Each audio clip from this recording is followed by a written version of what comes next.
Melbourne, in the early part of this century, the bustling capital of a busy state.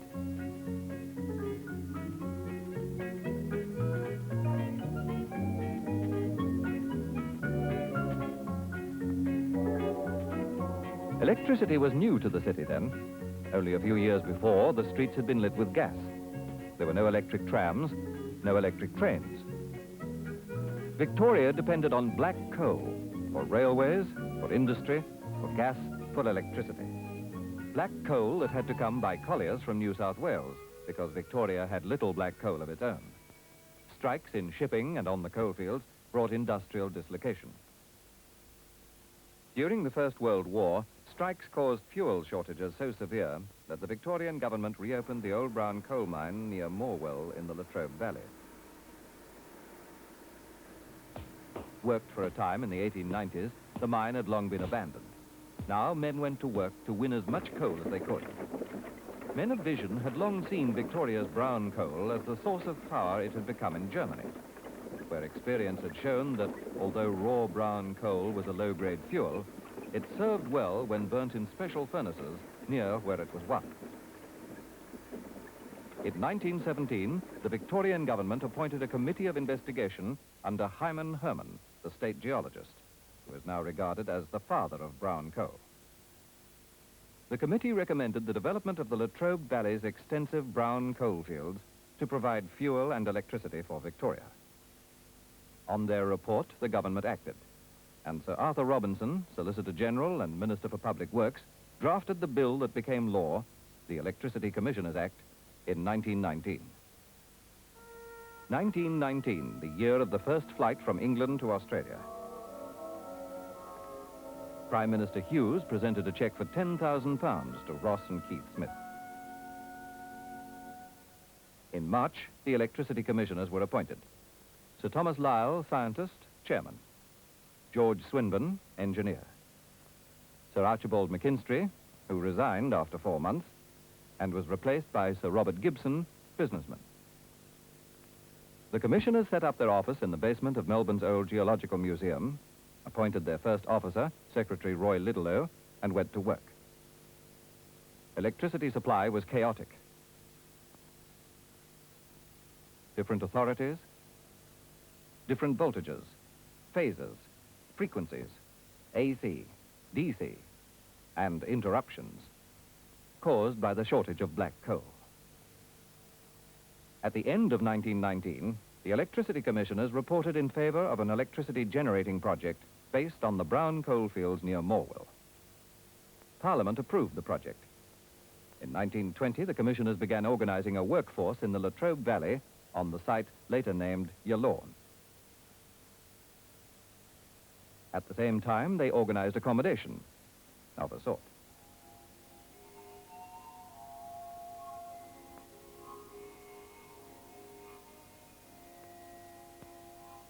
Now, a new man came into the picture, General Sir John Monash. As commander of the Australians in France in the First World War, he had welcomed Prime Minister Hughes. He was a distinguished soldier and a distinguished civil engineer. In October 1920, he became general manager and, a few months later, the first full-time chairman of what was now the State Electricity Commission of Victoria. In February 1921, Monash and the commissioners were in the Latrobe Valley to see the first sod turned at the power station site. Men and horses were stripping away the soil above the brown coal, the overburden.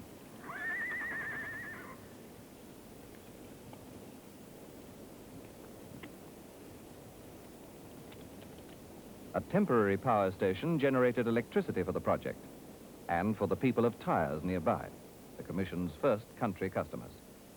Building began. The power station,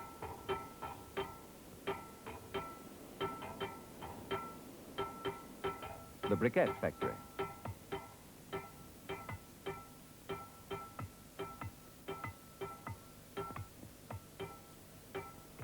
near the open cut, a town started to rise.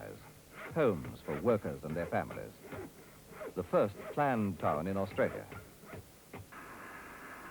The methods of winning and using the brown coal were developed in Germany, then the only country in the world doing this work.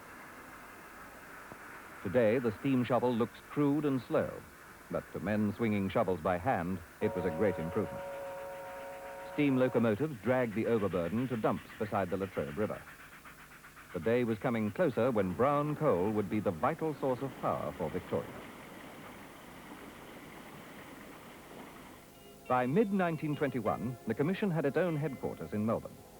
The 7 workers in the basement room had grown to more than 1,000 across the state, and Monash led them in turning plans to action. To provide urgently needed power for the metropolitan area, construction of the Commission's first power station, Newport B, was begun in 1921. Early in 1922, work started on the power line from the Latrobe Valley to Melbourne. It was the first in the British Commonwealth to carry power at 132,000 volts.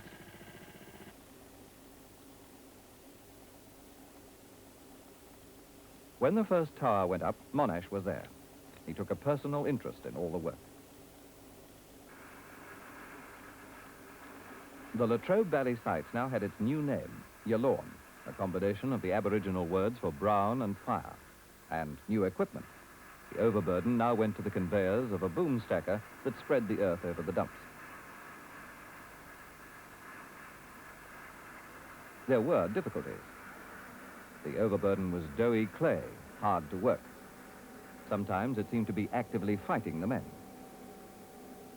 There were problems at the power station, too. There was more moisture in the coal than had been expected. Plans had to be modified, equipment redesigned. But month by month, the work neared its first success. On the 15th of June 1924, power generated from brown coal flowed down the line to Melbourne. The coal was won from the new open cut with a huge steam shovel. The shovel swung the coal to a crusher, and ropeways carried the coal on to a screen house. More ropeways carried the coal further to the power station and to the briquette factory.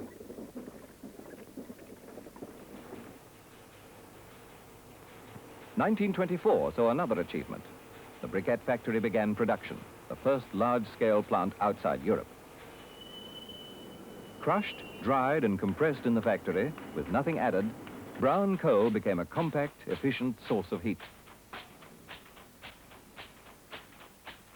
1924 saw the coming of wireless. Monash was among the first to use the new method of communication, to tell the people of Victoria what the Commission was doing. Across the state, men were clearing the way for new power lines. The southwestern line, Geelong to Warrnambool, had been completed in 1923. In 1924, men were working on the northeastern line to link Melbourne with Shepparton, Wangaratta, Albury. On the open plains, with machines to help, it still wasn't easy work. The men faced problems that had no ready answer. In the mountains, the work was hardest. Men struggled with their gear up slopes of 1 in 1.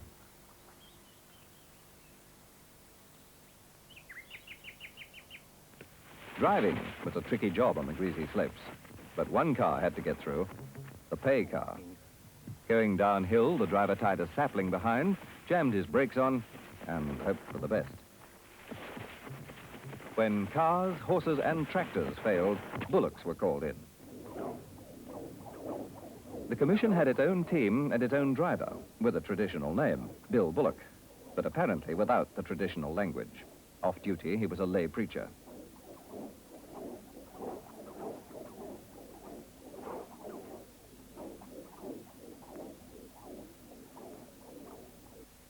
For the line builders, an abandoned home and a row or two of tents made a camp.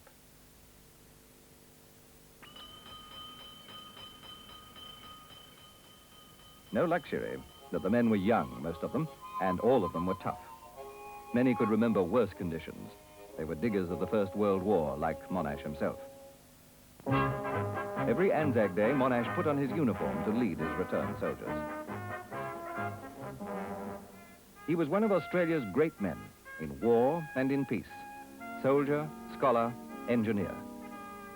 His genius guided the Commission through the difficulties and criticisms of the early years. From the start, hydroelectricity had been investigated. In 1928, the first hydropower stations came into service. A complex of raceways, pipelines, dams, and 4 power stations harnessed the energy of the Rubicon and Royston rivers in central Victoria.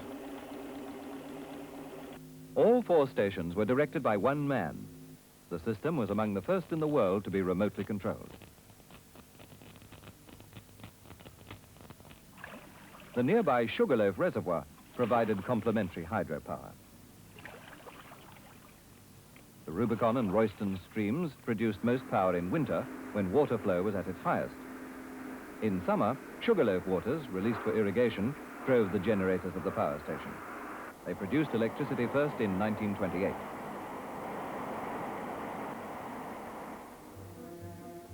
At Yallourn now, houses and paved roads had replaced tents and tracks sloppy with mud. If it still looked stark, trees were growing and lawns in the city square turning green. There were schools and churches, and the people boasted that the hotel was the first all-electric in the Southern Hemisphere. So it should have been, alongside the power complex, where the first stage was now complete. All 6 generators of Yallourn's first power station were now operating. The Commission was now supplying nearly all the electricity requirements of Melbourne. And in 1928, the Commission made its first profit. Power lines were reaching further and further into country districts.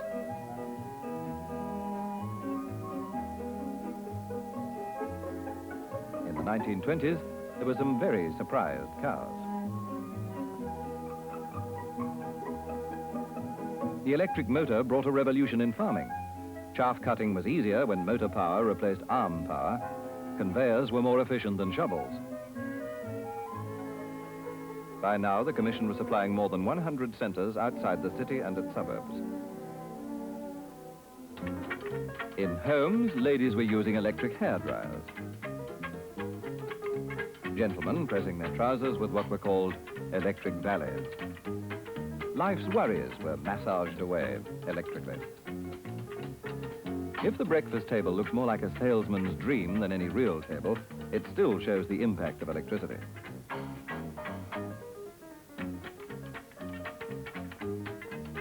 The theory of this seems to be that electricity replaces the ashtray, but that depends as much on a willing wife as a willing electric servant.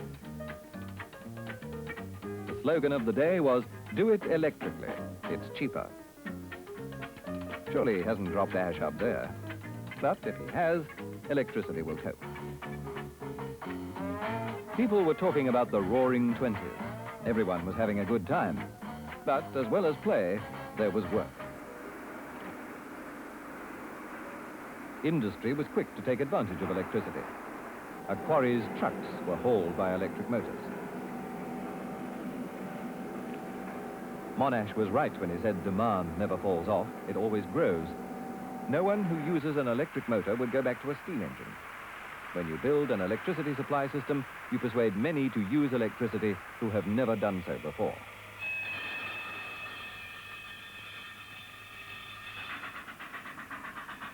Briquettes were now popular as fuel for homes and industry. More than 20 depots were set up at railway stations around Melbourne.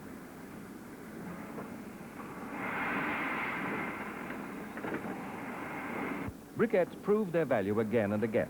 A reliable, solid fuel at relatively low cost that stood between Victoria and industrial dislocation. Towards the end of 1931, the Commission suffered a grave loss. Sir John Monash died. His body lay in state in Queen's Hall at Parliament House.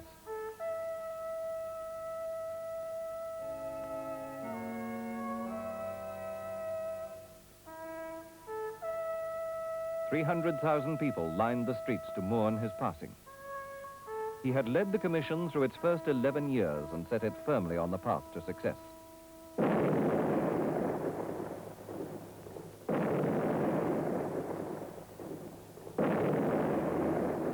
In Yallourn, the people set up a monument to Monash. But all around was a greater monument. There was the growing town of Yallourn.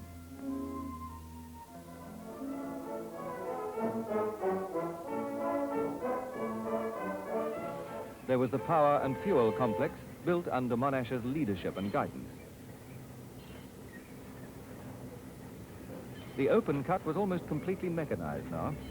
Electric dredgers had replaced steam shovels. Electric locomotives had made ropeways obsolete. Yallourn A station had been complete for 3 years. The first extension, Yallourn B, was under construction. The monument to Monash was a growing monument. The Commission's second chairman was Francis Clements, one of the real pioneers of electricity in Australia. He faced the great economic depression of the 30s with its many problems. These did not include loss of customers. All through the depression, demand for power rose.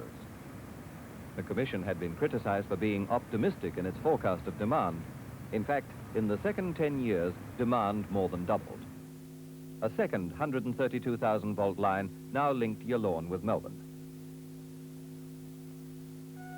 1934 was Melbourne's centenary year. It began with celebrations marked by a royal visit, the Duke and Duchess of Gloucester. Before the year ended, wild weather brought the greatest floods ever recorded in Victoria. To the Commission, the floods meant disaster. The La Trobe River burst through levee banks and poured into the open cut at 5 million gallons a minute. The open cut became a huge lake. For months, water was pumped from the open cut. Supply was not interrupted. Every other power station worked to capacity. In 5 months, some coal was being won. In 6, 10,000 tons a day. The Commission had been set up to provide a unified power system for Victoria. As the 30s went on, the achievement came nearer. Power lines kept reaching across the state.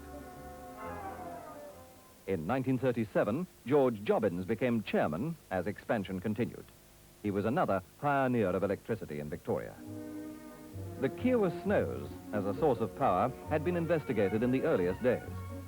Every winter, snow covered the Bogong High Plains in northeastern Victoria, and the spring thaw fed mountain streams that could be harnessed to drive generators.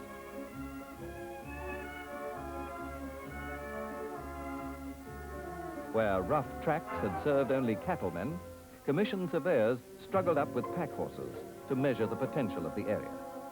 Accurate information was badly needed. Existing maps showed one river 2 miles from where it actually was. In 1937, the first Kiewa scheme was approved.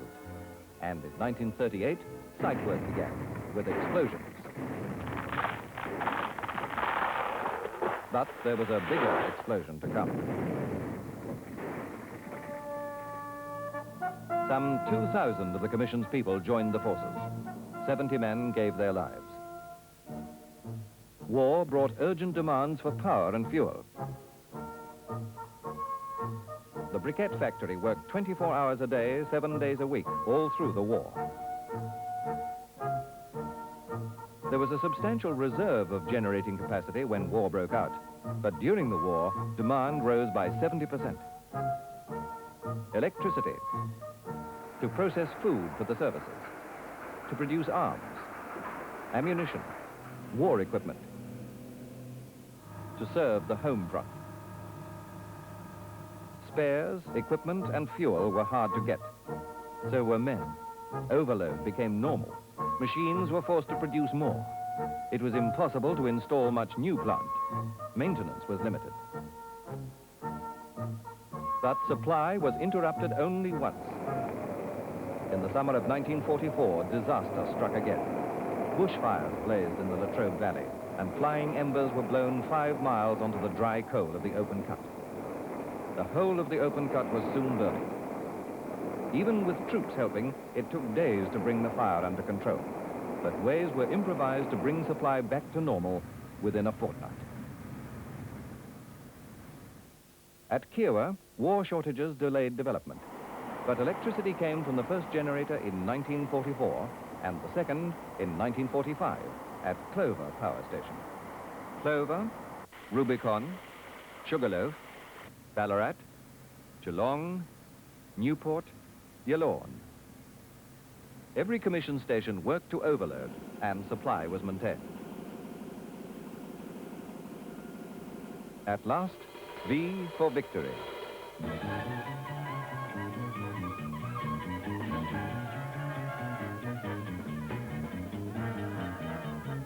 After years of brownout, the lights came on again, but not for long. Wartime delays to new development and maintenance took their toll, a problem that was worldwide. Electricity was rationed. Plans for spectacular new development were pushed ahead to overcome the shortage. At Morwell, there was to be another open cut, a power station, and factories to more than treble briquette production on country's then cow paddocks. At Kiewa, plans were revised to provide more than double the power planned in the 30s. Work began on the enlarged project. Another complete village was built. Hostels were transported bodily up the mountain roads. This was the first hydro project in the Australian Alps, a prototype for the Snowy Mountains scheme, which was to start building in 1949. There were shortages, men, material, equipment, but the work went ahead. Tunnelers drove their way through rock hundreds of feet underground, carving out tunnels for the racing water, caverns for the power stations. The Morwell project started with site work for the open cut, the power station, and the briquette factories. In 1949, Commissioner Wilfred Chapman became chairman for a brief period before the appointment of Ralph Hunt, an engineer who'd been associated with the Yallourn development from the start. To meet the shortages of men, the Commission sponsored its own migrants. To accommodate them in the Latrobe Valley, a whole township of prefabricated houses was imported from England.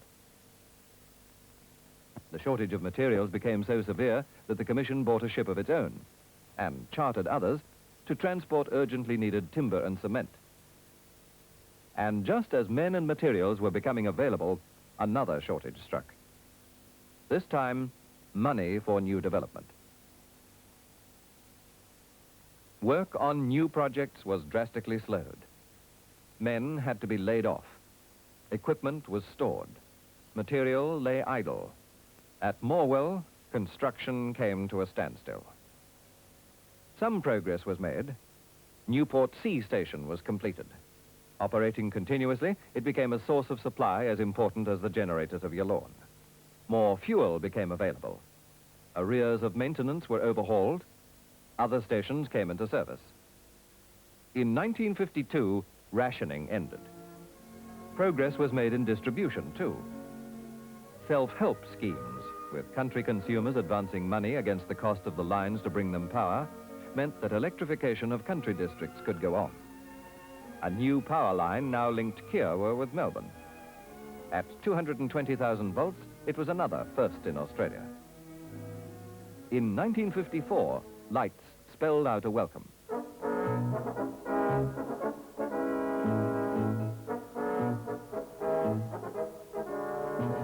There was a especially enthusiastic welcome for Queen Elizabeth II when she came to Yallourn. The Commission's charter enjoins it to conduct the enterprise on behalf of the Crown. The Queen saw for herself how the trust was carried out. What had been bushland less than 35 years before was now a huge power complex. The Queen saw the first extensions built at Yallourn since the 1930s, Yallourn Sea Station.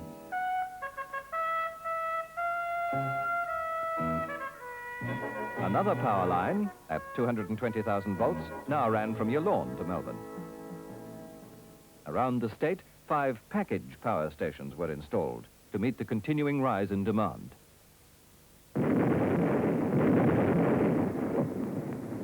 At Kiewa, work had begun again on the Rocky Valley Dam. 5,000 feet up in the Australian Alps, there was to be a huge reservoir to trap the snow waters of the Bogong High Plains.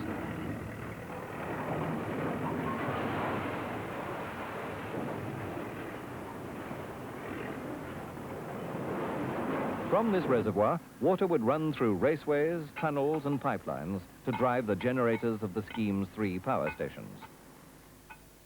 1956, television. a new form of entertainment and a new use for electricity. And on the television screens, viewers saw the Olympic Games.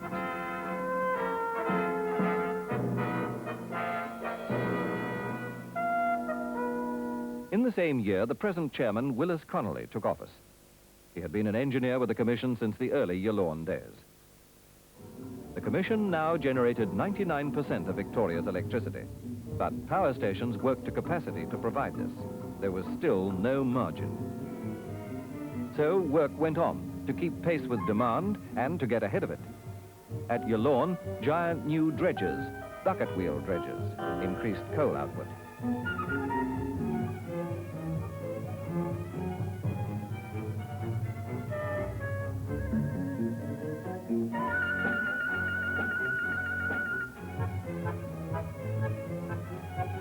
More coal would soon be urgently needed to supply the furnaces of Yallourn D station, now building. Before Yallourn D was finished, Yallourn E would be planned and approved, giving the station 8 times the original output of Yallourn A, built in the 20s. And now, from the Morwell project, came power and briquettes. In the new Morwell open cut, bucket chain dredgers, dwarfing those first used at Yallourn, loaded coal onto the conveyors. With the new factories in operation, production of briquettes rose to 5,000 tons a day. The Kiowa scheme was complete.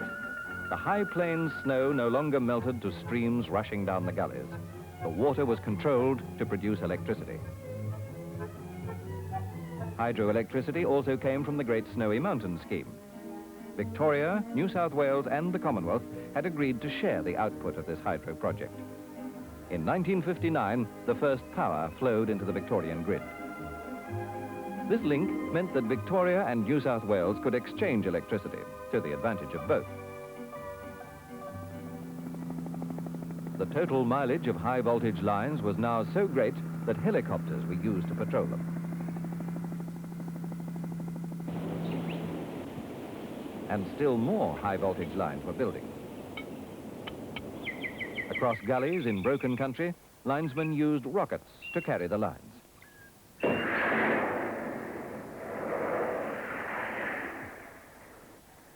There was still hard country and hard work.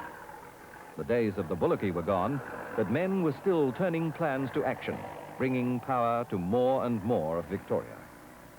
The first arrival of electricity in a country district was a moment for celebration.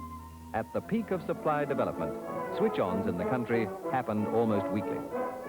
By the end of the 60s, there were only a few thousand isolated homes without supply, and the lines were reaching towards them. And in Melbourne, demand was increasing. There was a sudden, astonishing burst of new construction. Buildings went up that used more electricity than 1,000 homes. More people to use electricity, more uses for electricity. With demand increasing all the time, generation had to increase too. When Yallourn E was completed in 1962, the Latrobe Valley stations passed 800 megawatts. But this was to be dwarfed by the next project, Hazelwood Power Station. To provide cooling water, an artificial lake, area 2 square miles.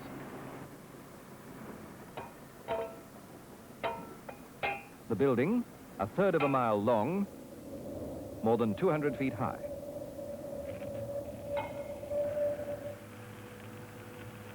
Eight towering boilers producing steam. 8 turbines driving 8 generators. Output per generator, 200 megawatts. Total, 1,600 megawatts. By world standards, a major power development. To carry this power, more lines were built at 500,000 volts, another pioneer venture in transmission in Australia.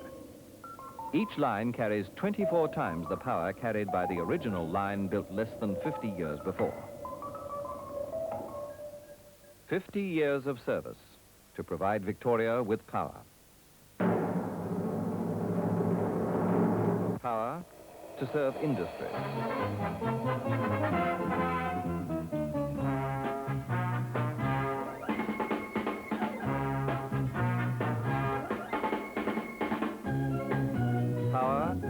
serve agriculture.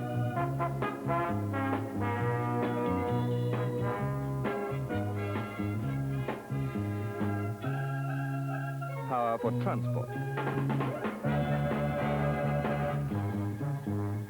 Power for commerce.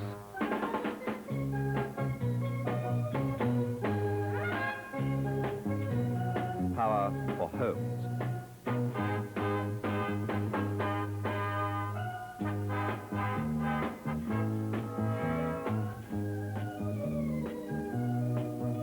This progress depends on commissioned men and women, the many thousands who served in the past, the 20,000 of today.